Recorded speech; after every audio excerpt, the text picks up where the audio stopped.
We've got a very, very interesting night ahead of us. We're just going to jump right into it tonight. As you know, our fabulous speaker, Mr. Preston, has often been, well, I guess I should say, I'm Katie McKinney, blah, blah, blah. That's not important anymore. We're in our lovely new building, second talk, I guess, in our new building. We're very grateful for that. So Keith has often been introduced with anecdotes from his past or a family story, and tonight's no different. So let me share that. In the 1980s, he was in a partnership with his father providing investment services. And his dad, who grew up in Washington, D.C., had a boyhood friend, follow me if you can, who was head of intelligence for the Air Force for a time in the Reagan administration. One day, this friend called Mr. Preston's dad and inquired about the mood of the stock market that day. His father said, "It seems like a calm and normal day." Keep in mind it's 1980s, right? 1980. The friend then said, "That may change in a few hours." Later on, the market began to gyrate as the investors were trying to gauge the impact of the U.S. airstrike against the anti-Israeli forces in Aqaba Valley. Okay. The strike was part of the U.S. actions going on in the Middle East conflicts. Tonight, we're going to take a deep but brief look at the Middle East as Keith tries to explain that corner of the world and how it came to have such an impact on our world affairs. And I'll just say good luck. Yeah. All right, have a great talk here. Thank you. I'm very well aware of the insane attempt that this is, and I'll say this beginning with a few things. First of all, normally a subject like this, you would get a full year's course at a major university. And so the fact that I'm even attempting to do something like this in 60 minutes or so is just proof that I've just maybe too much ego or whatever, I don't know. But anyway, it seemed that in the wake of the events of this past October, that it was good to try to address some of these. Originally, this talk tonight was going to be about the primary system, how we elect a president. So the fact that we changed to this, I'm sorry?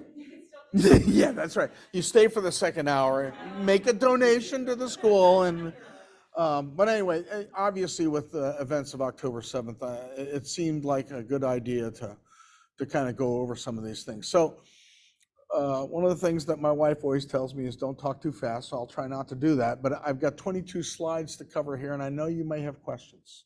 In fact, I hope you have questions. And I also will say that my area of focus usually in my studies is U.S. history. I'm not a Middle East expert. I've known some Middle East experts, but hopefully I can take some of what I do know and make some sense of it for you. We're talking about 5,000 years of history. I was looking up recently what I wanted to cover and looking at the number of conflicts and major military operations that have gone on that area since Israel's independence in 1948. 18, folks. You imagine having 18 wars, military operations in your country, by your country, and the border of your country, the countries that border your country. It's daunting. And I must say that I use this opening slide for a reason. On the left is somebody's portrayal of what Abraham would have looked like, and we will talk briefly about who he is and why he's significant in the story. And then, of course, the signatories of the Abraham Accords back in the Trump administration and why that was going to be so significant. We will end up at that point, and we'll also, at that period of time, talk about why that was such a significant thing to happen at that period of time. All right, so let's get started with Abraham. And for I've suddenly lost functionality here. So there we go. So 3 of the world's most followed religions come from this area. And that's why they named them the Abraham Accords, because all 3 of these religions claim some sort of connection to Abraham, and in many cases, an original connection to their religion at the basis of Abraham. So Abraham is the father to Isaac in Judaism, in the lineage of Judaism. Isaac came along after Abraham was given permission to have his handmaiden bear him a child. who is known as Ishmael. Of course, the lineage here, we have Abraham, Isaac out of Judaism. Judaism leads to Christianity. Jesus of Nazareth, a reminder, was a rabbi. Sometimes we forget that. And Abraham's also the father of Ishmael, who is his handmaid's son. And at the insistence of his wife, Ishmael and his mother were cast out. And the Arabs believe that they are descended from Ishmael. So they believe that Abraham is the father of their people, and of course, so do the Jews. And Christianity is in there saying, okay, this is the Old Testament part of our Bible leading to the New Testament part of our Bible. So there is some commonality here. And it's one of those things you say to yourself, gee, you would think there would be some cooperation, commonality, etc. And wait till you get to some parts of the story, because it will surprise you, I guarantee you. This all began in an area of the world that we call the Fertile Crescent, going back 5,000 years or so to the beginning of Judaism, the beginning of many of the tribal kingdoms that live in that area. That if you had any kind of ancient civilizations schooling in your education, you heard about the Fertile Crescent and the Tigris and the Euphrates rivers. That goes through modern day Iraq today. And the Fertile Crescent was that because there's a series of civilizations that benefited from the two rivers. In those days, you wanted flooding. Flooding brought you fresh soil. Flooding brought you nice water. You didn't worry about whether or not your mud hut got flooded in those days. You counted on that flood. And that's another reason you look on the left side of that screen, you'll see Upper and Lower Egypt. That Nile River is why you had great civilizations around that Egyptian territory. So you depend on these areas. So you have a series of different civilizations that come up during this period of time. Now, there is a point in time, and I'm not going to take a lot of time because we get a lot of modern things to deal with, where we know of where the Hebrews moved to Egypt. In the Bible, it talks about Joseph and his time there and bringing his brothers and his family and all the Hebrews to Egypt. And then at some point in time, you get this story of Moses coming there, who's going to leave his people, the Hebrew people, out of slavery in Egypt and to the land of milk and honey that's been promised to them. What is the land of milk and honey? We're looking at an area that in those days is called the Levant. We still call it that way a lot of time. You'll see a little pointing to it on the picture there. And the Phoenician people are in there. The Philistines, when you hear people talk about Palestine, it is a more modern, as it goes through time, taking of the word Philistine, it becomes Palestine. We'll talk more about what Palestine means. This is also the time after they get to that land where Jacob, in the stories in the Bible, has a conversation with his Lord and changes his name to Israel. And so going forward there, that's why you often see them referred to as the children of Israel. That's the delineation, the descendancy that goes through that area. And his sons are the tribes that will inhabit that land. And so I'm skipping a lot here because we are talking thousands of years. You have an up and down period of time there. In the Bibles, it's often explained to, when you stick to the covenant you have with God, he will take care of you. You step away from that, you can't be surprised that bad things happen. And so there's a waning and waxing of Israel and the land of Judah, which is the southern part there, during the thousands of years that go forward. Now, for a lot of people, especially if they're Christians, this is where we kind of cut to the chase.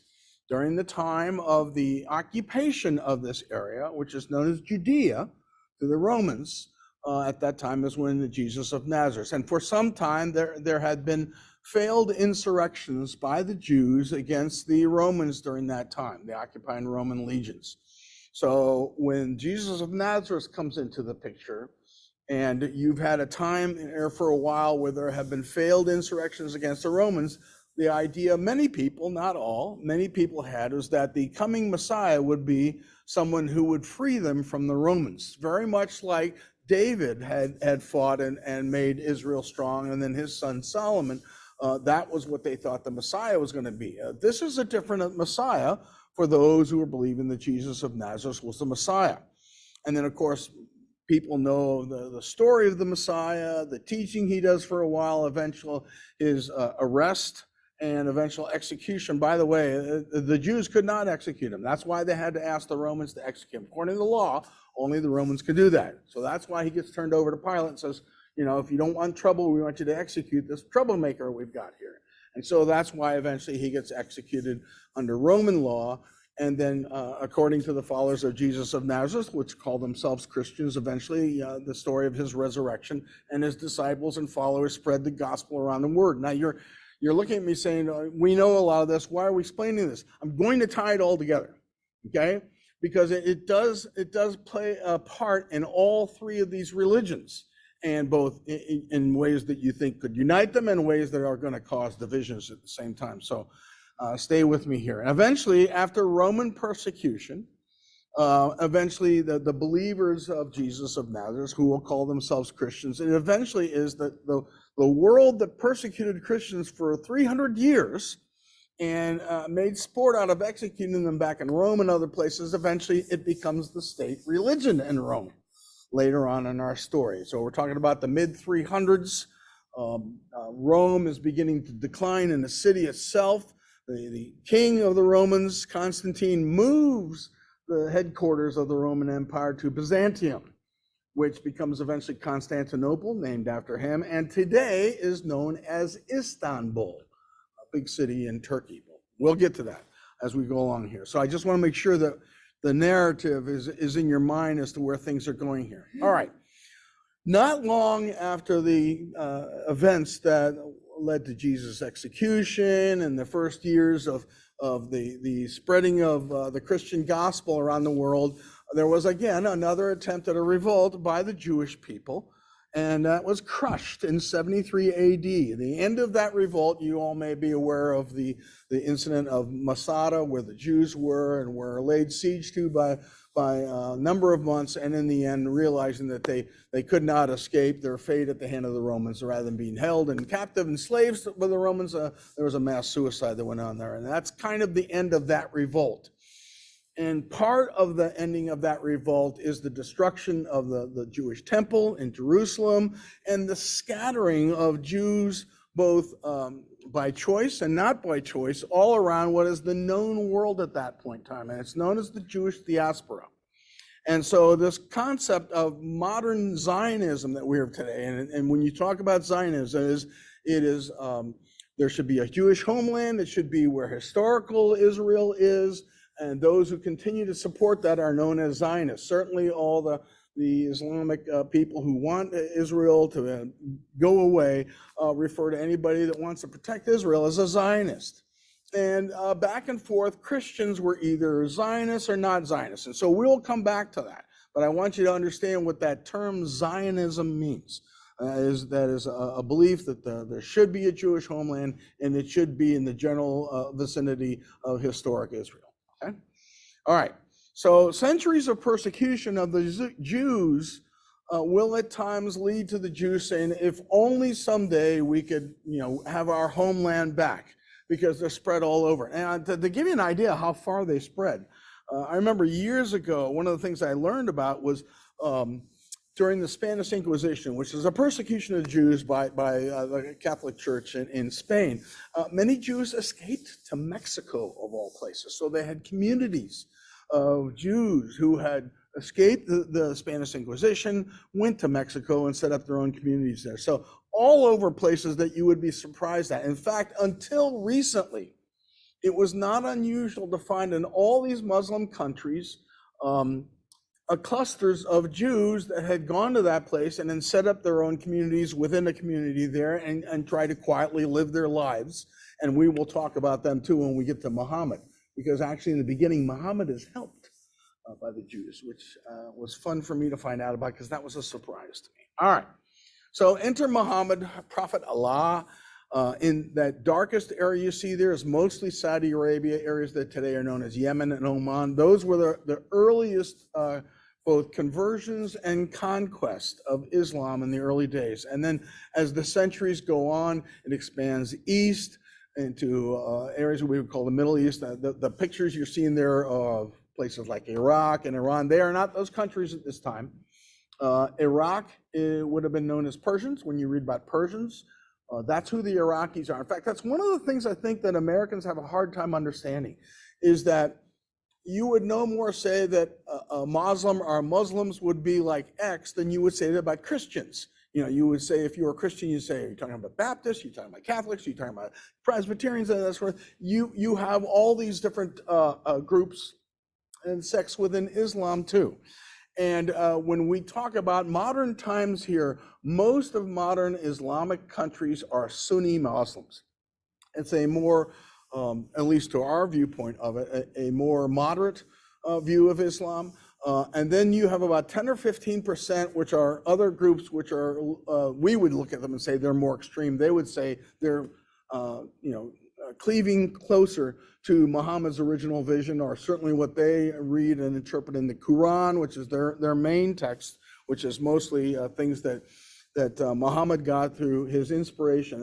Most of the time when he's communicating, he doesn't communicate directly with Allah. He usually is communicating through the angel Gabriel, who's telling him what Allah wants him to do and wants him to know, and he writes these things down. And then there's a whole bunch of other writings that are called the Hadiths, which we would look at more like, if we looked at different writings of different saints, if you were in the Catholic Church, or different, holy people in different faiths sometimes, but they're all usually things written down by Muhammad or other people close to him. And so a lot of when we say, well, what is the belief system is, the Quran has some earlier writings that are much more moderate, and then some later writings. By then, he's been persecuted, he's frustrated, and he sees that the only way that Allah is his word's going to be spread, he's going to be everyone's God, is by conquest. And we'll get to talking about that too. So you see these areas here as different parts of the world are conquered and brought into conversion to Islam. The most interesting one is the one on the far left of your screen, which is Spain. Spain was not Spain for a long period of time. In fact, those of you who know about Columbus and his voyages, everything, Columbus comes at a very propitious time. He comes at a time when two kingdoms have united to become Spain, and for the most part, the Moors, who are the Muslims who have been occupying Spain for a long time, are gradually been pushed out, so that they're back into North Africa. And so they're looking to make some money and do well, and that's when Columbus comes up to us and said, boy, do I have a deal for you. So I'm just trying to explain how some of these things happen. So all this area is the area that's largely conversion in the early days and conquest in the later days. Okay, so what do I mean by that? As conquest is, it's in beginning, it's you should convert, and eventually it is convert or die. And some people make number two choice. A lot of people make number one choice, and that's how the conversion begins. Another thing they did, they learned from Alexander. Remember, Alexander the Great conquered most of this world and spread Greek culture and Greek language and all sorts of Greek things all over. And one of the ways he wanted to make sure that would stay is he then required, whenever they went into a local area, he'd have Greeks marry local girls. And then you're going to have this combined family, which is going to be part local and part Greek. And that's why the Greek influence lasts so long in this part of the world. Muhammad's going to do the same thing. They're gonna intermarry. They're gonna have more and more people come into the faith by the fact that, okay, you're marrying this so and so, but the kids are going to be Muslim and they're going to worship Allah, and that's the way it goes going forward. Early in his years, when he first comes up with the religion and the belief system that he has, he is seen as a troublemaker by the people in the head city, which eventually is going to be the holiest site in Islam, which is Mecca. And so they chase him around, and they're trying to kill him and put him down. And the people who give him shelter in places like Medina and some other places are Jewish people who know that they see an opportunity for them to work together. They are having problems with the same people, and so they take them under their arms. That's something I don't imagine that they talk a lot about, but it's really interesting to see how that works out. Now, you would say, and so what happens? Okay, you get into the part of convert or die. And a lot of the Jews say, no, I'm staying faithful to the covenant that I had with Yahweh. And so a lot of them end up dying. And so that's the beginning of some of the early conflicts between Muhammad and his followers and those who follow Allah, and some of the Jewish societies that had been working together with them eventually. When your attitude is eventually that all must eventually convert to Islam, then that's when the conflicts come in. And that's part of what we're going to be talking about and explaining about tonight. All right. Also, the fact that they share common sites. Now, I wanted to show this particular one here. At the top picture you see up there, and that mass of people there, that is the Wailing Wall. Okay?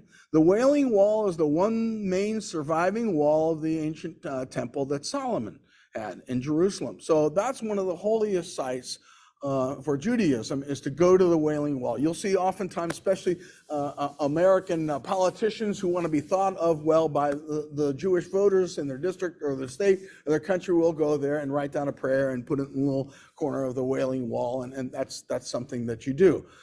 If you look in the background back there, that gold dome you see, that is the Dome of the Rock. That is supposedly where Muhammad ascended to heaven. So you've got one of the holiest sites in Judaism right there within a safe, easy to see distance of one of the holiest sites in Islam. And these, at this point in time, are not two groups that necessarily will go out and have a good time and celebrate with. So it's a problem. Now, you take another side there, you look at the bottom of it, that's the Dome of the Rock. The circled area this is looking from the other direction. The circled area you see on the other side there is the Church of the Holy Sepulchre, where, to Christian belief, this is where Jesus' body was put after his crucifixion, and then that's where he would have come out of, and when he's resurrected. So within this small area, you've got three of the holiest sites of these three religions. And there's been different times when whoever's running Jerusalem is kind of determining who can come into Jerusalem and come into these holy sites and who cannot. And all three of them have had problems regulating this and dealing with this. So Dome of the Rock is where Muhammad ascended. Also, within Dome of the Rock is something called the Foundation Stone. Now, I don't think this is a large belief, but there are parts of Judaism believe the Foundation Stone is the location where the Garden of Eden was located. So that would be another problem if that's inside an area that the Muslims say you can't come in here because only the faithful, so any mosque, only the faithful can come in. And so, you can't, but can I come see the foundation? No, you can't come see the Foundation Stone. And so that's a problem. And then, of course, as I said, the Holy Sepulchre is back there. So many sites are shared as sacred to all three of these faiths. So that also has been a source of difficulty over time, trying to keep track of myself, because I know what I have yet to do and where we are. Okay, now we're up to the Crusades. We don't understand this. Whenever we use the term crusade, we understand. I'm doing World War II with my middle school students right now, and there's this very famous thing where Dwight Eisenhower says, soldiers, sailors, and airmen of the Allied forces, this is a crusade, to free, and to us, that's just, oh yeah, we understand what that means. If I'm Islamic, that's offensive to me. That is a word that I should not, if I was talking with someone trying to negotiate, I should not use the word crusade. And of course, here's why. So at some point in time, around the millennium, Jerusalem and some of the other holy sites that are well known are now under Muslim conquest. They've been conquered by the Muslims, and to a lot of these holy faiths, as they start to kind of feel their oats, if you're in France or if you're in Rome, in the Vatican, in England, to have those lands under control of the Muslims, to them is an offense. And so the Crusades initially were set up with the blessing of the Pope to go reconquer Jerusalem and bring it back into Christian hands. And a number of different popes during these years did this. Now, you look at this map, the first crusade is 1095 to 1099. 1147 is the second, the third is 1189, the fourth is 1202. So this goes on for a while. Every once in a while, somebody will come up with a great idea. Let's start another crusade. Now, some of these things were really bad. There's one in particular, I can't remember right now which one it was, where they didn't even get halfway there, and they just said, oh, let's just plunder all the cities that we're going past. So you had this, guys wearing the cross going out there saying, they start off saying we're going to free Jerusalem, and in the end, they just say, well, we'll just raise this town and loot it, and all the bad things that usually go with that. So also remember your Robin Hood legends. Remember why Robin Hood is fighting for the freedom of the English then? Because Richard the Lionhearted is off on the Crusades, and his bad brother King John is doing terrible things to the men in Sherwood Forest, and it's only when Richard comes back that things get straightened out and things are good. A lot of that's legend and lore. We're not sure how much of that is true, but certainly Richard was on the Crusades, and I think at one point in time he gets captured and they have to pay ransom, and the background of that whole story is these Crusades that are constantly going on. You want to see a movie, and I always resist a little bit talking about Hollywood movies because Hollywood does such a horrible job most of the time with history, but it gives you some background of the feel of the times, a certain way people feel. Kingdom of Heaven. I don't know if anybody's ever seen it. I think it's a Ridley Scott film, but it's all about these battles going on between the Crusaders and the Muslims and the background of that. So it's often been part of our popular culture. Certainly I would not recommend it for historical accuracy, but it gives you a bit of a feel as the way people felt at that time. And both sides are always accused of not acting in good faith, and then there's wars that go on, and the barbarism that goes on during that period of time. All right. Many Muslims see a parallel to the creation of Israel in 1948 and the struggle since then as the same thing.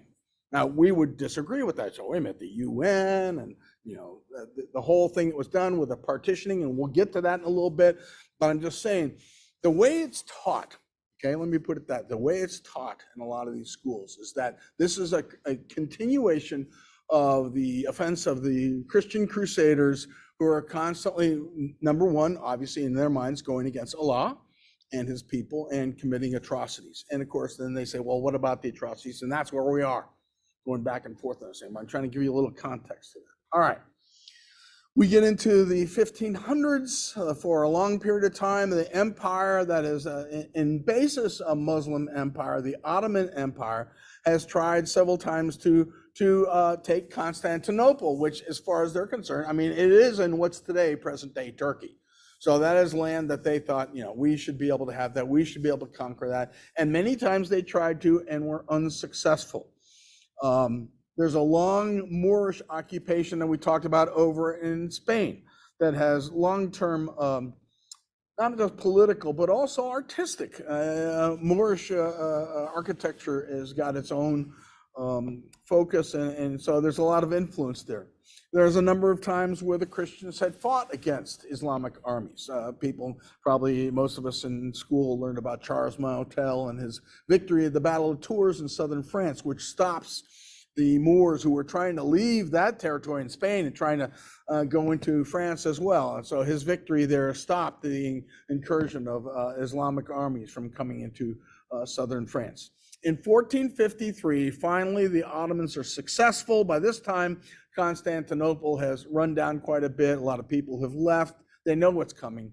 And the Ottoman Empire finally takes Constantinople, and that's when it becomes known as Istanbul. And one of the most famous churches there, the Hagia Sophia, is now officially being turned into a mosque, which is unfortunate because now you can't go in there and see the beautiful paintings and sculptures and things, because once it's a mosque, only the faithful can go there. Infidels are not allowed to be in that space. So people are still talking to them about that, but that's where it stands right now, at least. There are centuries of Ottoman rule that follow there, and we will come back to the Ottomans. There are other attempts to go into Europe. Remember, again, many of them feel this is our job, this is what we're being asked to do by Allah, is to conquer all these places and convert these people to worship the one and only God, and that is Allah. So there are two sieges that happened, believe it or not, of all places, at Vienna, Austria, guys. And it's an attempt by the Ottoman Empire to conquer Christian Europe. The first attempt is in 1529. and it fails. But the second, and then the Ottomans go east and say, okay, we're going to go past Persia and past Iraq. That's how you start getting Pakistan, which initially is all part of the Indian subcontinent and only separates into Hindu and Muslim sections after the independence. So we'll talk about that a little bit. I hope I get to have time to talk about that. But the second attempt that was a really serious attempt was in 1683. That's not that long ago that you had the last attempt really to seriously have Islam conquer into Europe. And that was only saved when the Polish King Sobieski came down with his army at the last minute, broke the siege, and chased them off. So think about that now. If you've got your map in your head, Vienna is saved down here in Austria by the Polish king coming. They should be grateful. The Polish king coming down and saving them and breaking the siege at Vienna. But it is the beginning of a long decline from that point going forward of the Ottoman Empire. And when we get to talking about World War I know, World War I, really? Yes. World War I is where the Ottoman Empire is going to lose it. And that's when our story is going to start to get interesting, okay? Now, I wanted to kind of do a little education on terminology. And I've titled this slide, and I hope it's not offensive to people, Faithful versus the Infidel. And what I got there was a screen grab from somebody who was talking to a number of Muslim youth who are in Europe. And this is a situation that's going on right now that the Europeans are trying to deal with. You have to understand, we are used to assimilating everybody. There isn't anybody anywhere in the world that hasn't got somebody from their society that's come to the United States. This is the nature of our country. You know, we've been wrestling with this for ages, okay? Europe's not used to this. And right now they're in a situation where demographically they need more workers. And so they've been saying, okay, you know, you had a bad time in Syria, come on up here. I went to a tour with my mom in Germany in 2005, and every single restaurant I went, the waiters were Turkish. And I was not the bad, I just wasn't prepared for it. I was surprised that I hadn't read anything about this. And that's been the source of a lot of angst going on. That's probably the best word to use in Europe, is how to deal with this, because unlike the groups that largely have come to the United States over 250 years of our creation, all of them came here. Every one of us probably sit here can trace to somebody that came from somewhere else to come to be an American. And you came here to want to be an American. And I remember my great-grandparents on my mom's side were German, and they were only allowed to speak German at the dining room table. Other than that, my great-grandfather would say, you live in America now, you speak American, you know, because he wants them to assimilate. They came here because of what it was. That's not necessarily what's happening in Europe right now. There's a need for workers. Their birth rate is down like a 1.3, 1.4, 2.1 is just holding steady. And that's true of just about every Western civilization. So when they're bringing these populations in there, and I'm not saying, oh, I'm glad here to be in France, I'm going to be a Frenchman. No. We're going to have more and more of our Muslim community here. We live in France. We have French citizenship. We have all the benefits of France. But we are continuing our culture and our attitudes and our religion and our laws, which is the real problem they're running into, because a lot of them want to rule their communities under Sharia law. And we'll talk about that in a little bit. And so it's causing some challenges in Europe. And I don't know what they're going to do about it. They're going to have to come to a decision about it. The question is, will they come to a decision about it before or after that's the majority population there, who will be then voting on what the laws should be in there. So it's something for them to consider. Now, here are some terms that you should know. Number one is, I learned this a while ago, the term of taqiyya, which, looking it up, it says it is all right if you are a Muslim to dissemble, not be truthful, if it protects your family or Islam, your faith. So, and again, I'm just explaining. Okay, I'm not here to sit in judgment, but you do need to understand when you see some of these guys, now we're talking to Professor so-and-so at such and such, and he's going to explain what's going on. If he decides that he doesn't want to be fully truthful, that's perfectly okay if he can justify it from the standpoint of it protects the faith or it protects other Muslims. And you have to be aware of that. Many of them will go on American TV and say one thing, and then they'll go back and preach in their community and say something completely different. Because what they said on American TV is acceptable because it's tekiah. You're speaking to the infidels. You're speaking to people who you consider to be generally at conflict with your community, with your religion, and so that's okay. So be aware sometimes that there may be tekiah going on there, and when they say something, then you want to know what they're saying when they talk to their own people. And that's been the easiest way of determining whether or not something has been an example of tekiah. As I said, I put that slide there because the guy's asking about, what about this? And it says, they are ignorant, they are infidels. There are two groups. There are the faithful who worship Allah, and then everyone else is an infidel. Okay, now they won't call you that, and they don't necessarily mean it all the time as something confrontational, but it is the way they see the world.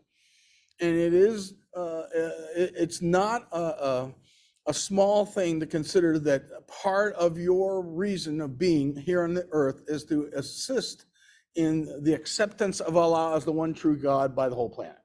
Okay, now most of them are not looking to practice jihad or something like that, especially a lot of the ones here in the United States, but some of them are, and you just have to be aware of it. That's all. Just have to be aware of it, and we are going to have to decide as a nation and as a Western civilization how we're going to approach that.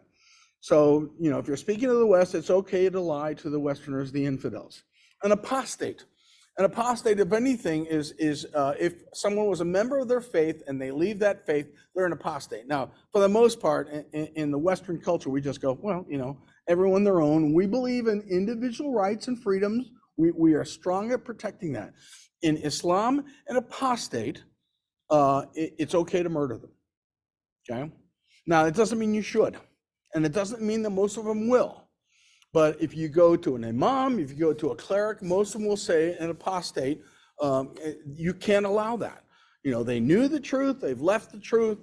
This is the part, what you pay, the price that you pay. Two of the most famous apostates are Salman Rushdie, who wrote the Satanic Verses. He said some things that they, in his book, that they felt were critical and blasphemous about Muhammad. And as a result of that, Ayatollah Khomeini, and most of you may remember who that was, who was the founder of the Iranian Revolution, put out a fatwa on Salman Rushdie, which means that when the mullah issues a fatwa, that's a death sentence for any apostate. And if he does that, then it's okay for you to take that person out. And you will go to heaven for carrying out that fatwa. And recently, a year or two ago, somebody did go after him. Ever since the fatwa was on him, he's had to have bodyguards. And a year or two ago, I think somebody attacked him with a knife. He recovered from it, but it's pretty close. The other most famous one is Ayaan Hirsi Ali. You may have heard of her. She left Islam, and she was supposed to marry in a required marriage. She ended up escaping that, went to Holland, became a Dutch citizen, became a member of their parliament there, and worked with a Dutch filmmaker there to make a movie about what it's like to be raised as a woman in Islam. And somebody killed the director of the movie and stabbed him in the chest and left a note saying that she was next. And so she has had bodyguards ever since this. She's now married to the British historian Neil Ferguson. If you've ever heard of him, probably one of the top historians around right now. And she's written a number of books. I highly recommend anything that she writes. Whenever I see her write anything, I read what she has to say. She just recently converted to Christianity, which surprised a lot of people. But anyway, so that's what a fatwa is. And then the concept of dimitude. I said to you earlier that there are communities of Jews and Coptic Christians and different groups all over what are largely Islamic countries. There used to be a big congregation of them in Cairo, in Egypt. But when you live in a Muslim country as a non-Muslim, you are protected, because they do have certain aspects of their belief, especially for those who are more moderate, to protect them as visitors living within them. But you also have to pay a tax called, is it coming up there? It's not coming up there, is there? Is there a way I can minimize that out of the way? Anyway, you have to pay a tax of dimitude, and you got to keep your head low and make sure you don't do anything offensive to people. And so every once in a while you hear people use that, you know, if you're living in a Muslim country, how are you behaving, or have you become a dhimmi, they'll say. And a lot of people are struggling now what to do. We've had so many years of Americans who go overseas to one of my family members, her father was an oil worker, I think for, it wasn't Citgo, it was Standard Oil, I think. And he lived there for a number of years, and he had to pay the Demi Tax because he had taken permanent residence over there. And he knew that he had to watch certain things that he did. He couldn't openly be out there with his Bible, and he couldn't openly be doing certain Christian phrase things. And certainly they've lightened up on this now, but you couldn't bring in alcohol. If they caught you with alcohol in those places, it could be very, very troublesome. So it's important to understand the difference between the two, the way the faithful, as they are called, the way they see the infidels. All right, now we're going to get to the modern part of history here. In 1917, this man, who is the British Foreign Secretary, made a declaration that's known as the Balfour Declaration. That's UK Foreign Secretary Albert Balfour. Now, this is in 1917 when World War I is going on. And it's important for you to understand there's basically two sides in World War I. We're latecomers. We don't come into the war until the last year or so of the war. But in the beginning, you had Britain, you had France, you had Russia, who later on, they have a Russian Revolution and they're out of the picture after a while. And then Italy comes in after a while too. On the other side is Germany, Austria-Hungary, which is an empire at that time, and the Ottoman Empire. And this is what in the end is going to lead to the unwinding of the Ottoman Empire. They are on the losing side in World War I, okay? And so 1917 comes along, and it seems clear that sooner or later, the Allies, UK, France, and the United States has just declared war, so they're going to be coming to the war too. And Secretary Balfour makes a statement that he has given to a couple of very prominent Jewish businessmen in England. He says, the establishment in Palestine of a national home for the Jewish people is part of something that Great Britain supports. In fact, most of the Allies during World War I support the concept of it. Now, they've got other fish to fry and other things when this war is over. So it's not going to happen initially. It's not going to happen immediately. But one of the reasons they see it is it's going to counter the power of the Ottomans. They don't know yet that the Ottoman Empire is going to unwind at the end of World War I. All right. So after World War I is over and the Paris Peace Conference goes forward, and the Ottoman Empire loses most of their empire. The German Empire loses all their territories in Africa. This is something Sophia has been learning about us just this week. We've been going through the Paris Peace Conference and the things going in there. Actually, that was earlier. The high schoolers are doing this right now. I'm sorry. And so what happens there? We got all this territory that the Ottomans used to run. And so the League of Nations is the early version of the UN that comes out of the Paris Peace Conference, okay? So the League of Nations is now tasked with what do we do with these territories that the Ottomans used to hold? And so what happens is the southern areas in the Ottoman Empire are now under British protection, and basically they're there to make sure that things kind of run. And some point in time we'll decide what's going to happen. The obvious idea is eventually there's going to be independent nations there, but they're not ready to do that quite yet. The French will then be involved with some of the northern parts there. So, for instance, Syria will be largely under French protection. Transjordan, which eventually becomes Jordan, will be under British protection. Now, you note there that there's nothing there saying Palestine. Palestine is almost always referred to as a location or a territory. It has never been a separate country. So the terminology of the Palestinian people would be the same as us saying, well, the Midwesterners or people who live in the Ozark Mountains are Ozarkians or something like that. So this is something that, if we had real education going on at Harvard and Yale and some of this, okay, all right, I editorialized there. But if real education was going on there, even just a more balanced presentation. Some people say it was, and some people say it wasn't, but that's not what our children are getting there. And you need to be aware of that. That's why you need schools like Cal. Anyway, so Egypt and Iraq are going to be independent, but still kind of under British control. And that causes some chafing among the local population, understandable. And if all things have been equal, they would have gotten to it quicker and gotten their independence quicker. Unfortunately, they got distracted by something that's coming their way, which is called World War II. And so we're not too worried about what's going on in Iraq and Syria when Hitler's going around gobbling up all these little countries. So again, Iraq and Egypt are independent with UK oversight. Lebanon and Syria are going to be under a French mandate. Of course, when the French go under, there's no real French mandate going on there. That's something we don't think about much.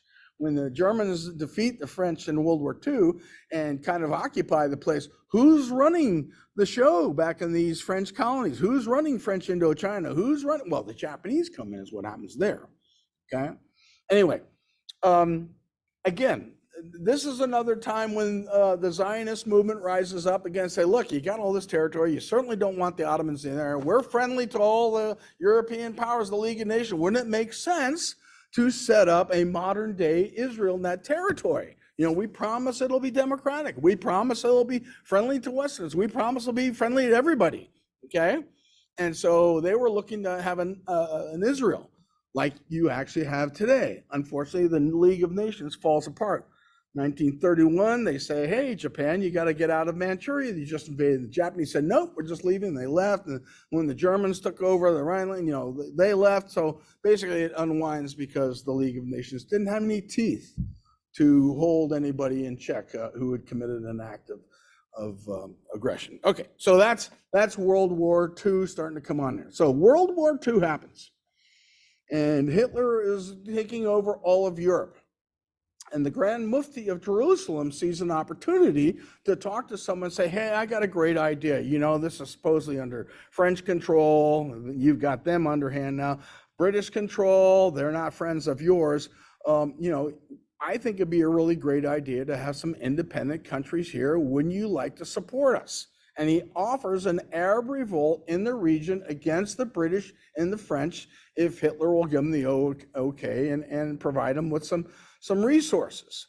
And this, again, is very typical of what you will see in this area of the world. They look at Hitler and say, this is the strong horse, and he will be able to help us if we go to war against the weaker horse. The British are hanging on by their fingernails in the Blitz, and the French are now under occupation.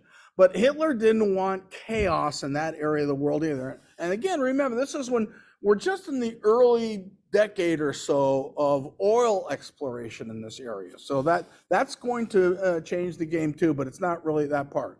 That's what's going on at that point in time. Hitler says, yes, I'm glad we have the same enemies. Have a nice time on your flight back to Jerusalem. Now, the war ends, and the Allies look at what's happening as the full weight of what's happened with the Holocaust comes behind them. Now they've got to decide, what are we going to do? And people say, what do you mean by that when I say that?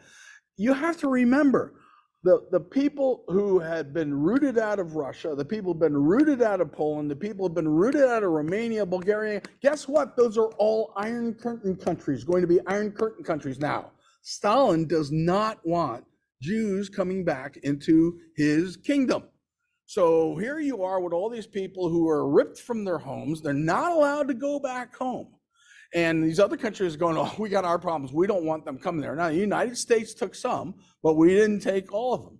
So once again, the idea builds again with some understandable guilt coming into the mix of letting the Holocaust happen, that maybe this is the time for that Zionist dream of a Jewish home in the area of historic Israel. Now, while they're deciding this, there's some who are very antsy to have it happen now. And you have British military says, no, we can't have any. You're going to cause problems if we have this mass migration in here. The Arabs who say, no, we don't want this happening in this area where we've been for a while, are going to revolt. And so the British actually have battles with some of the most impatient, shall we say, of those who have come there. Menachem Begin, former Prime Minister of Israel, had actually been involved in terrorist activities against British troops before the creation of Palestine, and there were some people who were not terribly happy about his election. And then, of course, his legacy is the Camp David Accord. So we'll get to that too. But anyway, so the British feel they have to hold the line. And as I said, there are Zionists who carry out terrorist acts in the Middle East during this period of time. All right, 1948. Here's the modern beginning. On May 14th, 1948, Israel independence. The United States recognizes the existence of Israel 15 minutes after it's declared. Wonder whose side we're on, okay? And so Harry Truman recognizes them, and the map you see on the left is the original division of what was supposed to be. It's called the partition. And the partition where you see blue there, that was going to be Israel, the proposed Jewish state. They just called it the proposed Jewish state, and then they said, we declare the state of Israel. The area that's in tan there, that is going to be the Arab state. You talk about a two-state solution. That's what 1948 was going to be. And then in the center there, you see a pinkish area. That was going to be like what they had done before World War II in Danzig, a free state kind of, that the UN would make sure that everybody had access to the Dome of the Rock and the Holy Sepulchre and the Wailing Wall and all those things. They realized that that would be a problem if there wasn't some way to manage that and have that be. Well, that wasn't going to happen. So you see the middle map there, and you see almost immediately you had the Iraqi army invading from Jordan. That's interesting. You had the Jordanian army invading. You had the Syrian army invading. You had the Lebanese army invading. You had the Egyptian army invading. Okay? Going against them was the Israeli army, who was going by the theme that we've come to hear now, which is never again. And so over the next number of months, many of the Israelis who were fighting at this period of time were partisan, former partisan members who had fought the Nazis in World War II. We can take these guys. And so by the time you get to the armistice in 1949, not only did the Arab armies fail to defeat the Israeli armies, the Israelis put back and basically took all the Arab armies, except for the West Bank general. They took all that territory. So instead of having this divided two-state solution, you've pretty much got a one state with this West Bank part of Jordan that you still see surviving. What happens with Jerusalem is really interesting. It's like an early version of Berlin. There's kind of a dividing wall between it. I remember growing up and seeing a picture in a National Geographic of a Jordanian soldier peering through a hole in this wall that divided. You had East Jerusalem and West Jerusalem, okay? And I thought, that's unfortunate for all the people who want to be able to flow in between those. So that's what happens in the armistice in 1949. And from that period on, you have a series of UN resolutions saying, okay, we need to return to the original line. And Israel says, well, we won't be safe because they're going to attack us again. And the Arabs are saying, look, we don't want Israel there at all. You need to give it all back to the Palestinian people. And you start having a series of war. The first serious one happens in what's called the Suez Crisis of 1956. Egypt had decided that although the British and French had built the Suez Canal and were taking basically the rents from that it really was on Egyptian soil, and they don't care what somebody signed some time ago. And Abdel Nasser was the guy running things, so he's a real nationalist. So he says, I'm going to seize the Suez Canal. And the British and the French said, excuse me, that's our territory there, and then we built everything there. And so you had Britain and France attacked the Egyptian army to retake the Suez Canal, which they did. Caused a terrible problem for Dwight Eisenhower. What do? These are my allies, but this is Egypt they're attacking. While everyone's focused on that, Israel says, we've been having problems on our border on the Sinai Peninsula with the Egyptians. So while they're fighting the British and the French, we're going to come in here and we're going to take most of this territory and take the placements where the Egyptians have been shelling them from the Sinai Peninsula. They have been trying to blockade them. You see at the bottom there that Sharm el Sheikh. is an area that's an opening to the Gulf of Aqaba, and they had been trying to interfere with Israeli shipping that starts in Eilat and goes out into the world. And so they took that too. So boom, boom, boom, within a few days while this is going on, the Israelis strike. Now, eventually, the United States, working with the Security Council, the UN, says, all right, everybody just take a step back. Let's go back to before this happened. So the British withdraw, the French withdraw, the Israelis withdraw. And eventually, the area, the canal, is given back to Egypt, and Egypt now owns the Suez Canal. But it's the first time we've really seen the Israelis use modern tactics. Before, they're fighting inside, that Israel area that we're seeing. It's very small, but the way they were able to coordinate their air support and their tanks showed that they'd learned a few things in the meantime. So that's the Suez Crisis in 1956. Now the Six-Day War of 67 is still studied, I know, at major military institutions. Before the war, you see Israel there in kind of the cross-hatched, that area that kind of protrudes in there. That's what we call the West Bank of the Jordan River. And then that little side piece going into right above where it says Israel, folks, that's the Gaza Strip that you've been hearing so much about. Okay? Now, the Gaza Strip and the Sinai Peninsula are all Egyptian. The West Bank is Jordanian. And then there's this area in Syria right to the east of where you see the Israel up there in the north. It's called the Golan Heights, where they've been shelling and sending rockets and all kinds of things at the Israelis. So the Mossad had fully infiltrated all the other Arab countries' militaries. And so they knew exactly the coordinated plan that was supposed to happen, that there was supposed to be an invasion of Israel. And Israel says, well, we'll just go first. And so they struck first, and within 6 days, they took the entire Sinai Peninsula, they took the entire West Bank, they took the Golan Heights, and the Arab countries were left reeling. And it suddenly comes in and somebody says, ceasefire, a familiar term you will hear these days. Yeah, ceasefire, all right. And the Israelis are basically saying, yeah, we got everything we wanted. We can have a ceasefire now. So that's what happened. So Israel took the Golan Heights, the West Bank of the Jordan River, and the Sinai Peninsula, and the Gaza Strip.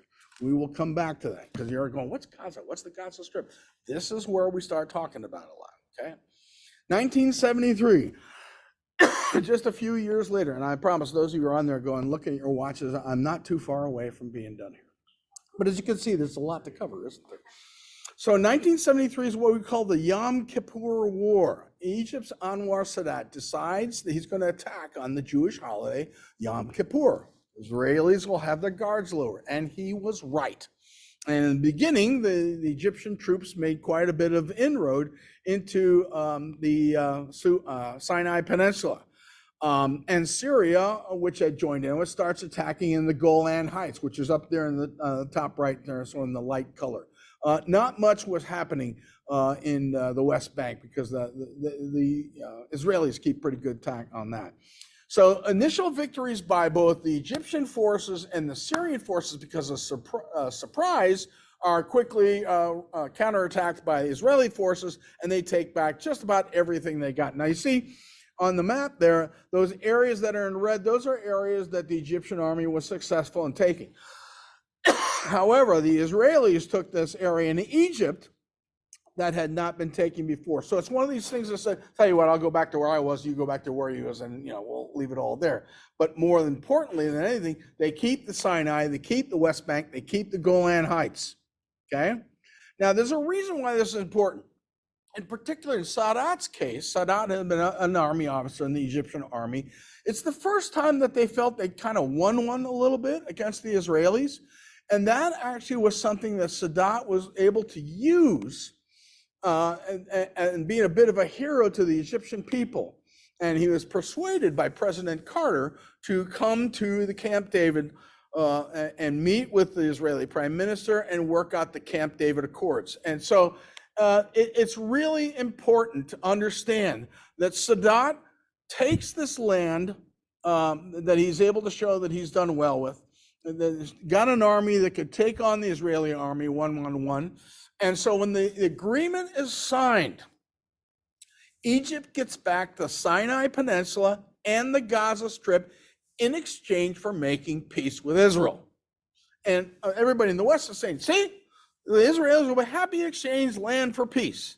And then when a couple of years, Sadat's own army killed him at a military parade, and everyone else said, see, you do a deal with Israel and you get killed.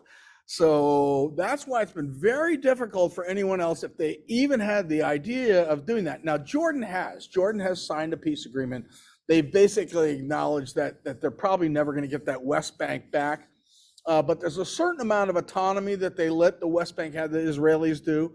And the Palestinian Authority is kind of has certain areas where it has some authority, but overall, it's considered Israeli land now. There's all sorts of, this is when they complain about the settlements, that's what they're talking about, is that all kinds of buildings and settlements that are done there. And Syria has always been probably one of the hardest cases in all that place. And that's the problem. Okay, now to me, this is where it all comes down to. Everything changes in 1979. With the Iranian Revolution. So when the Iranian Revolution, and any of you know the joke that I'm talking about with my title there, probably not. If you've ever seen Spinal Tap, the guy talks about, I have these really great speakers and they go up to 10 usually, but these go to 11. Okay, that's what I'm talking about.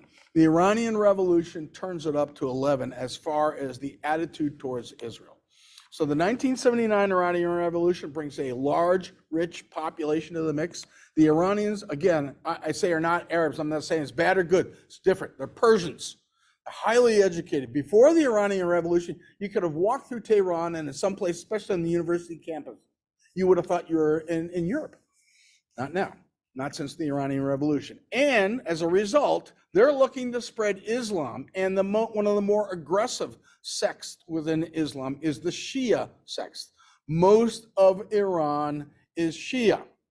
In Iraq, next door, it's the largest population, but also the poorest.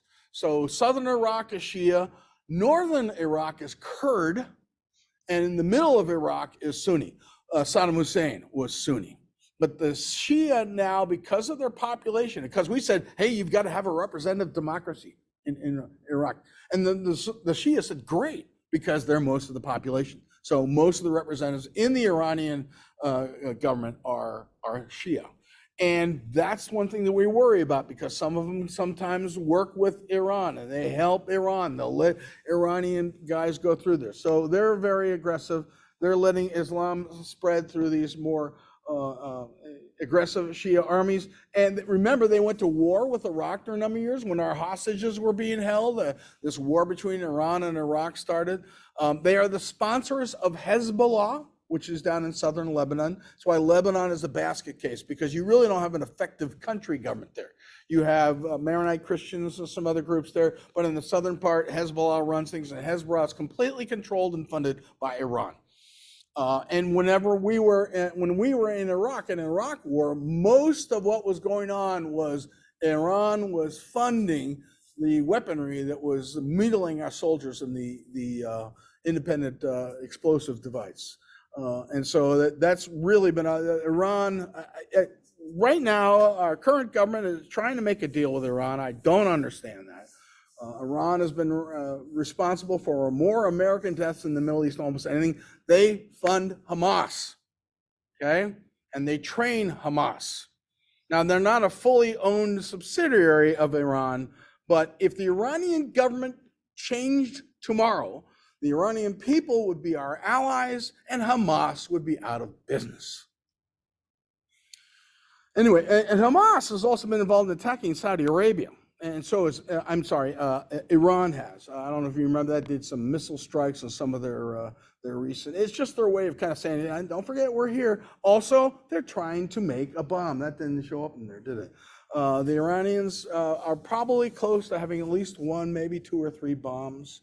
We don't know how soon. This is not as easy as it sounds. It's not just like you just put it together the right way. It's about purifying with equipment to purify the nuclear material, but we're too close, and we've actually helped them a couple of times with the attitude that, well, they're going to get it eventually anyway, so let's make sure that they're our friends, and they're not going to be our friends, guys. Sorry. Now, that's not true of the people. I truly believe if that government went to, and there's a couple of times we could have helped with the people overthrowing that government. We have not done that. I do not understand. Okay, I'm editorializing too much here, but that's the way I feel. All right, here's something you didn't know, and this is really important. So right after the Iranian Revolution, there is, in November of 1979, an extremist group that takes over the holiest site in Mecca.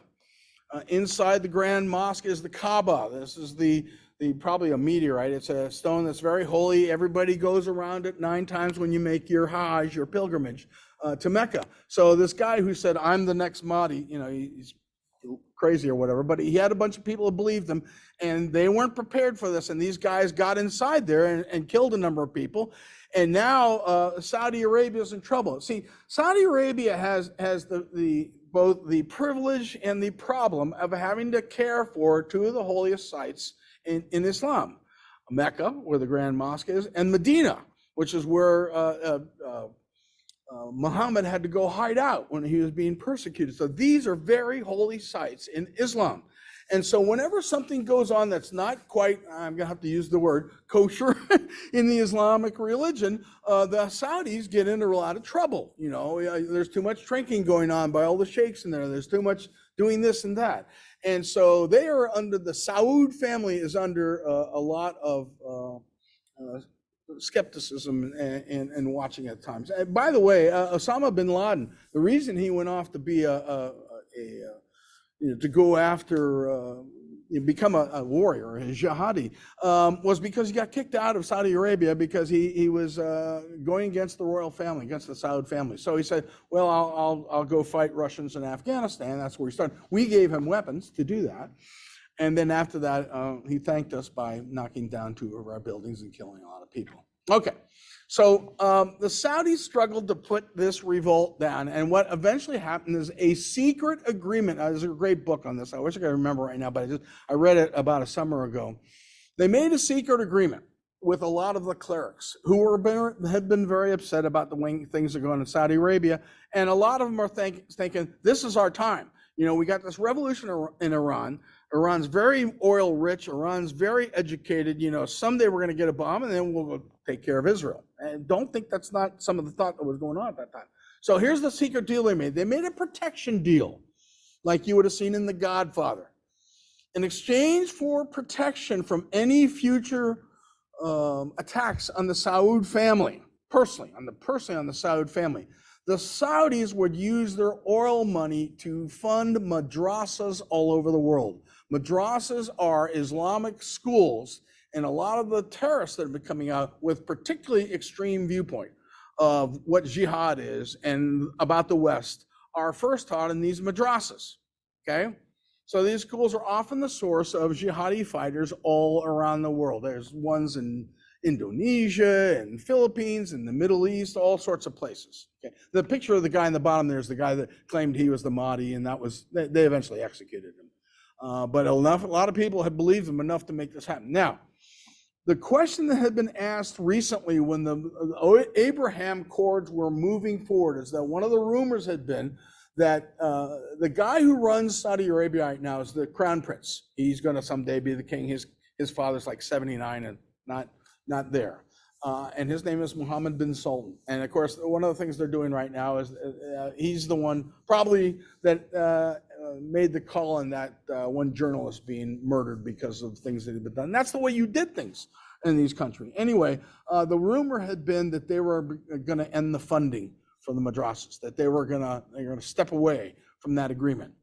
And folks, that's why October 7th happened. It had been planned for a while. It's been planned for a year. And the trigger for it was that the rumor was going to be that the Saudis were going to formally announce a rapprochement, maybe not a peace agreement, but a rapprochement with Israelis. Now, the fact of the matter is they've really been doing this for quite some time. Ever since the Iranians sent missiles and hit some of the Saudi oil installations, they've been quietly working with the Israelis because nobody's better at that kind of technology than the Israelis. #1 nation for producing companies that do protection against cyber attack and things like that is the Israelis. They're really good at it.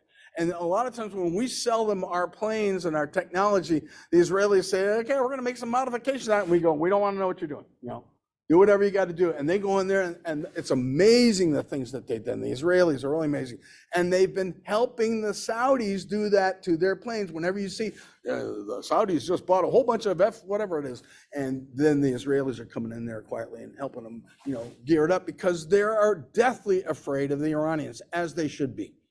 The Iranians would love to take the Saud family out of control of Islam's holiest two sites. So the word was that, and I don't know if this is true, we'll never know about, but I've heard enough people that I trust their sources, that certainly the scuttlebutt going around, that this was done to stop this from happening, to stop the Saudis from rapproching with Israel. The attacks, as I said, have been planned at least a year ago. I caution you not to read some of the most recent revelations. I do so if you want to. I can't stop you, but I'm telling you, the details we're finding out about October 7 is just unbelievable. They were GoPros, so they would have a record of it. Some of them live stream what they did. Some of them did it on Facebook Live.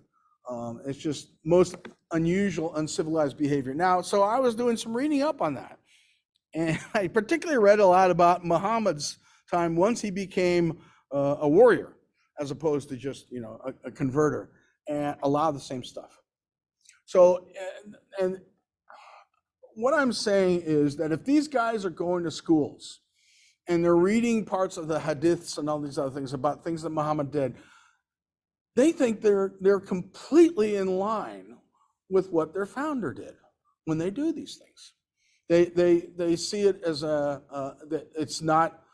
it's not the same. It's not, I'm not saying again, I want to caution again, I'm not saying Muslims believe. It's like anything else. This breed of extremists that are being taught, the children that are being taught in Gaza, in some of these other locations, are reading their original materials about what the prophet and his armies that came during his time and after his time did, and what they're doing is not unusual for that. They feel they have to wage that kind of savagery to defeat the infidels and to allow for the time period when the whole world will become under Allah. So reading about those conquests was really interesting. For Israel, this is a war of survival. There's no question about that. And believe me, the Israeli government and the people in that government are well aware of the danger to Israel if Iran gets this bomb. And they have said over and over again, and I know that they mean it, that they will not let Iran get this bomb. And, it's worrisome. I couldn't agree with them more. But, we also are mindful of what that means and what that could lead to. So it's a war of survival. All of Israel's major Arab nations, with the exclusion of these Houthi idiots down in Yemen and some of the other groups, it's fascinating. There's always something more to read and something to learn. But all their neighbors want the Israelis to wipe out Hamas. The Saud family does not want Hamas to exist. Notice that none of those countries are taking in any of those people that are leaving Gaza. The Egyptians are saying, nope, can't come in here. Jordan's not going to take them. Syria's not going to take them. Lebanon's not going to take them. They're trying to get rid of the Hezbollah guys that are in their country. So none of them want them there. I don't know what the answer is. All I can tell you is that this is the situation that we're in. What happens next? That may be up to what happens in Iran. If I had, I got to be careful how I say this. If I had more faith in a government that really realized the danger that a nuclear Iran, this is like Hitler in 1939, 1940. You've got to stop the Iranian government. The government, not the people, the government. And I think the people would be grateful. I think they would be grateful. Recent attacks on Iran, you probably read about. That was ISIS who blew up all those people at Soleimani's funeral. Originally they were saying that was Israel did it. That's always the automatic response. Israel did this. Israel did this. And they found out it was ISIS. That I want to read about. What is ISIS doing, going into Iran and blowing up people at General Soleimani's funeral? Not funeral, but the memorial service there. That's really interesting. It does reinforce one thing. These Islamic groups, the extreme Islamic groups, again, are fratricidal. You know, they may all be believe in Allah, but you know, yeah. And I'm the one who knows best what Allah wants. No, you don't. I know. And so it's wild, and it's one of the ways that the world's been able to deal with this for so long, is that they're so busy fighting each other that, you know, there hasn't been much to worry about. But this recent immigration into Europe is something very concerning, and the French and the British and the Dutch are already dealing. The reason Geert Wilders is now going to be the prime minister of the Netherlands is that a lot of the Dutch, who have always been very tolerant people, remember Amsterdam's where you can go and see the hookers in the windows, have decided they've had enough. And it's because it's dangerous, because you worry about your children, you worry about your friends and family. There are places that are called no-go zones in some of these places. You don't go, the police will not go in some of these zones in the suburbs of Paris and in the suburbs of Amsterdam. So Israel realizes it has to eliminate Hamas if it is to survive. They have to do a difficult dance. They have to deal with the Biden administration. And they have to deal with the Biden administration because the Biden administration has to deal with its left wing, who you've seen on the streets yelling from the river to the sea. Everybody know what that means, right? It means the elimination of Israel. There's no ifs, ands, or buts about that. From the river to the sea means there'll be no Israel from the river to the Mediterranean Sea. It's a call for free Palestine is not free Palestine, okay? And river to the sea is you know, not some nice chant. It's a call for genocide of the Israelis, and the Israelis are not going to take that. As I said, most of their Arab neighbors are secretly begging them to do this. What will the U.S. do? I'm hoping it will become an issue in the election. I'm hoping it will become, because it is important. People might say, well, I don't see how it applies to us. Oh, yeah, it does. A nuclear Iran, trust me, it applies to us. You know, we thought they caused a lot of trouble flying some airplanes into some buildings. This is completely another thing. And to add to that a border which doesn't exist, and it's something that deserves watching. And that's, sorry, I'm a little long, but that's my presentation. So if you have any questions, I'm happy to take any questions.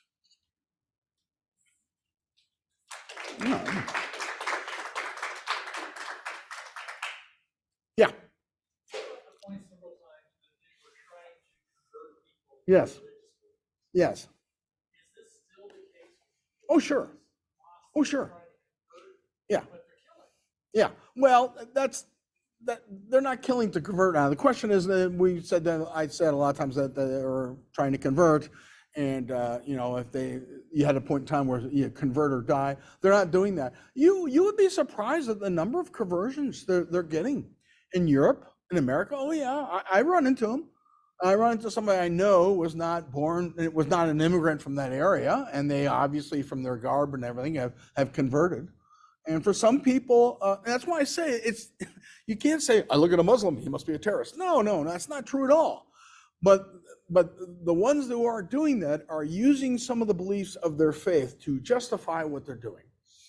I think all Muslims, as many people would of any faith, are looking to convert the whole world to what they believe is the truth and the true God.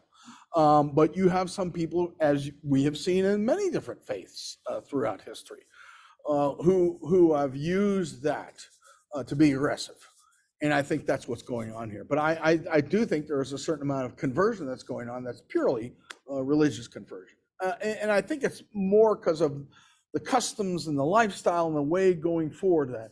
One of the biggest problems Muslims have who come here is they look at so much of our society and we go, it's a free country, right? How many times we say, that's a free country. You can believe what you want, you can believe the religion you want, as long as you're not hurting other people. They look at it and go, this isn't a civilization. You know, they hear about people saying, you know, I'm going to have surgery to go from being a boy to a girl. They're looking at you going, that's not civilization. You know, and we chuckle, but I mean, that's just one small example. So many things they look at. The way that our women are so different in their customs and cultures, just since we all were children and dating, and the way things are now, it's not a civilization. And the worry that they have is that now they've brought their children into this country, and now this is something being taught in schools. And this is why some say, well, this is why I'm not going to assimilate here. we had some personal experience with somebody that was very close to my wife, and she was told, my wife was told that she couldn't allow her daughter to come to her house because she had a son that was there. She said, you don't understand, if something happened, if anything happened, she gets pregnant, something like that, I have to kill her. Now, she doesn't feel that way now. She doesn't feel that way now. Those kids have Facebook pages now. But that's the way they felt when they initially came here. And they had come because they were from Egypt and it was too severe, where they were doing female genital mutilation and things like that. And so they wanted to get away from that. But they also still had certain things they said, this is the way we do this. This is how we preserve our children. This is how we protect them, is make sure that doesn't happen. We look at that and go, that's extreme. But I understand where it came from, because they come here and they say, where are the rules? Where are the boundaries? Thus, we're going to insulate within ourselves. And that does also protect the few individuals that decide they're going to get violent about it. Yeah. You probably want me to get off now, or no, you have questions, or okay. You do or do not have none? Okay. Yes, go ahead. Takia? Yeah. Yes, they believe that it's an area where you're allowed to do that if you need to protect the faith or protect Muslims. Okay, and I am sure that if somebody goes on to CNN or something like that and has a talk and they make the decision in their own mind, that I can't say what I know I would feel, or else it might harm Muslims somewhere, maybe in the West, maybe something like that, then I will say, no, that's not happening. You would be alarmed if you saw some of the children's cartoons, for instance, that are broadcast on TV in Gaza, and the way they talk, the little 6-year-old kids talk about Jews with pigs and monkeys, and so as far as they're concerned, killing them isn't any different from killing livestock. Yeah, and that's the biggest problem that we have, is that this is continuing to be taught down the line. And you think, well, if they come to the West, that won't continue. A lot of them that won't, but some of them it does. And so what I'm saying is, the more education we do and we understand what we need to do, we want to welcome everybody. That's the way this country's always been. That's why it's so great. But at the same time, we want to make sure that if you're running across the Mexican border, you're coming here because you want to be an American. If you're coming, from Syria or from Somalia, did you know the largest group of Somali refugees is in Minneapolis? Why do they pick Minneapolis? It's freezing cold up there, but they are. And that's one reason why, what's her name? Ilhan Omar. She's from that district. She's Somali, and that district is heavily in Somali. So they're going to vote for a Somali citizen or a Somali refugee. So anyway, yeah, I got to go, don't I? No, you're not. You're good. It looks like there might be some questions online. They're just not showing up. Oh on yeah, my end well, for some I got a reason, so I'm little 5 thing trying to there. find Did I your- answer your question? Sometimes I get going and figure out where your cursor I is know here. that's So been the problem all night. they're just hasn't it? not showing up on my end as co-host. So that's what I'm. Oh, hold there, on. it's close there. There There we you go. Okay, let's see. Okay. Everything looks good. Oh, no, okay. we're good. Those aren't- These. Okay. Okay. So there's no Yeah, questions they like weren't this. answer Okay. questions there. Yes, go ahead. You who are very good historians, I can get rid of that. be a visionary person. Where do you see this part of the world, say, 2048? Something happened in 1948, where do you see it? I'm an optimist. I really am. And I've seen enough in history that there's been a lot darker times than this.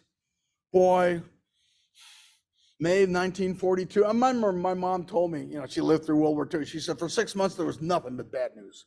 Every battle we lost. Japanese were going everywhere. Hitler's going everywhere. It's looked a lot darker. We get nervous because of, populations coming here and not knowing exactly what their motivation is or something like that. And of course, a nuclear Iran is pretty scary. But over time, okay, I'm going to answer it this way. I kind of alluded to it. So my wife had this situation with this friend of hers. And then maybe 8-10 years ago, she had a Facebook page. She's wearing a bikini. The history of this country has been by the 3rd generation. They assimilate. That doesn't mean they won't be Muslims. They just may not have the same cultural things that go with it, with their faith, you know. That's true of probably just about every group that I can think of that's come to this country. You know, the thing I'm hearing these, you know, I follow politics. So they're talking about, you know, that more and more people from Hispanic countries are changing their ideology. And I'm not going to get into a discussion with good or bad and all that stuff, but they're changing their ideology because they're experienced in this country and because of certain things that they've come to in this country. And the fact is, it's not pretty. It's pretty ugly a lot of times, but democracy, what did Winston Churchill say? Democracy is the worst government in the world except for all the others. And it's really true. It's not pretty, but it is essential. And over time it works. This is another thing I want to, you know, have when I debate with people about Israel. I love Israel. Look at how many governments they've gone through. You know, they keep hanging together and they keep having voting. How many? Okay, there's the other thing. I hear this all the time. Israel's an apartheid nation. You don't know what apartheid is. I don't know any member of the African National Congress could have been elected to the parliament in South Africa when the Boers, you know, when the Dutch were running it, not Dutch, but, you know, the descendants. And yet there are 20% of Israel is Arab, and they have members in the Knesset. In other words, they were elected, they served there. You don't have that in an apartheid nation. Okay. Some of the people who got killed on October 7th were Arabs who were trying to protect their friends who were Israelis. Some of those people were at that rock concert. That was supposed to be a rock concert for peace, and there were both Israelis and Arabs there. And some of these were getting killed by Hamas people because they were considered to be apostates because they were hanging out with the Israelis. But they looked up and said, I'm Israeli too. I just happen to be an Arab Israeli. So I really, again, this is another thing I get on a lot is I think our news media is just despicable. But they're also ignorant, which is really unfortunate. We don't have journalists anymore. We have activists, and they don't teach journalism in journalism school anymore. They teach activism. And if we had really educated people who were journalists and not activists, then we all would have a more balanced view of what's going on and can make our own decisions.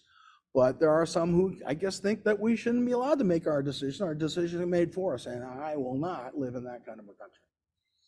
So. If I answered your question, yeah. I was just in Turkey pretty recently. Yeah? Like in October. Yeah. And, talked to a lot of different people, and it was very interesting as I asked around different guides or people that were helping us with things, and I would say, are you Muslim or your family Muslim? And a lot of them would say, well, they are, but they're not practicing. Right. Is what I heard the majority of the time from those individuals. And so can you just talk a little bit? Sure. And those of you who know any of the Bosnians that have come here that have a big community in St. Louis, their background is Muslim, but most of them aren't practicing. Okay? But that's their lineage, that's their background. Remember that Turkey, modern Turkey, was founded by a guy named Kemal Ataturk, and he's Muslim, but again, it was a secular government.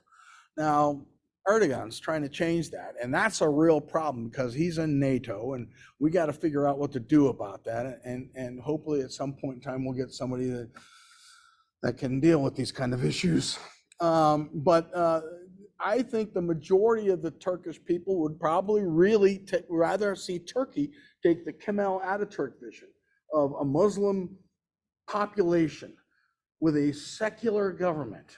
And the reason that's important is that if you get a real Muslim government like they have in Iran, then you have to have the law, the law that goes with that. And that is bad. I mean, how do I say this?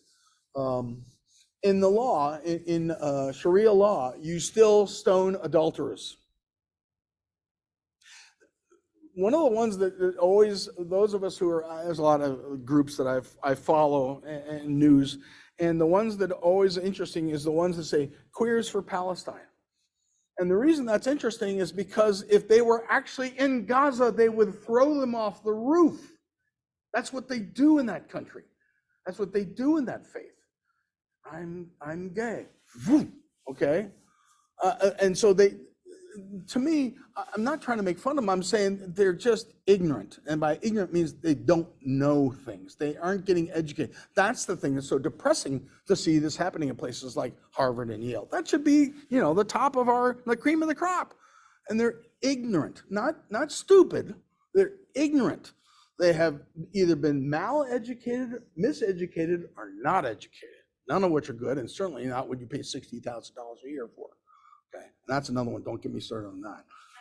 And a $60 billion endowment, there shouldn't be any student loans going into Harvard or Yale, one of those places. So I'm glad to hear that you experienced that. I've been very worried about what I hear about Erdogan and what he's trying to do to the country. He's trying to. It sounds like he's trying to edge Iran's way more and more. And I understand that they're on his border, or at least close enough to be on his border. I remember when we went into Iraq, we were supposed to go through Turkey. We have some big bases in Turkey.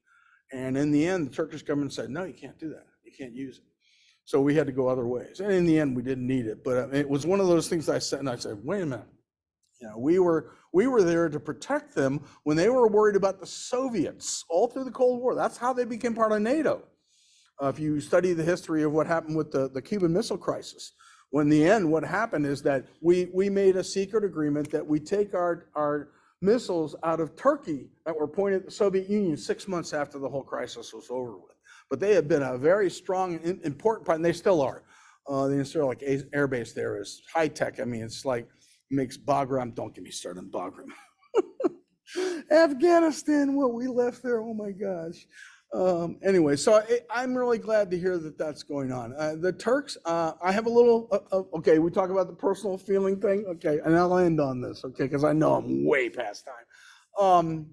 So when my father was fighting in Korea, I finally got him in those last few years to talk a little bit about it. One of the things he talked about was kind of changed. He reminded me, he says, that's a United Nations force. I said, I'm not sure I understand what you mean. He says, well, it wasn't just US troops there, although obviously that's the bulk of it. There were British troops there. There were all kinds of different countries that were involved in the UN. Once the thing had become like World War I, there's trenches and artillery in charge and stuff like that. And he said, whenever the Turks moved in on our flank, I was so happy. I said, really? Why? He says, well, for one, they're really good fighters. And because they're Muslim, they hate atheists, they hate the communists. The USSR is on their border. We didn't have to talk them into being our buddies. They hate them. And he says, and also, should I say this? I'm going to say it. They collected ears. And so none of the Chinese wanted to mess with them. So whenever the Turks moved on his flanks, it got real quiet. Didn't take very long for them to find that out. And you're trying to say, yeah, it was like notches on a gun. That's what the Turks did. And as far as my dad was concerned, if that meant the Chinese weren't going to be charging that night, that's great. And that's what happened. Whenever they were on his flank, it was quiet. The Turks are good. You remember him saying that. They're good fighters. They're really good fighters. And I'd love to have them as real allies again. The problem is you're not going to get an honest election in there anytime soon. I don't know if they talked to you. They probably didn't talk to you politics at all, did they? A little bit? Okay, good. Yeah, if you want to tell me afterwards, I love to. I know I've had everybody here too long. Thank you so much for tuning in. We're going to say goodbye now and hope to see you again. I'm not sure what we're doing on our next one. And like I said, originally this one was going to be about the primary system. Probably be all over by then. If it's not, then maybe we keep that because I think you'd be fascinated to know exactly how the primary system works and what goes on. Okay? All right. Goodbye. See you next time.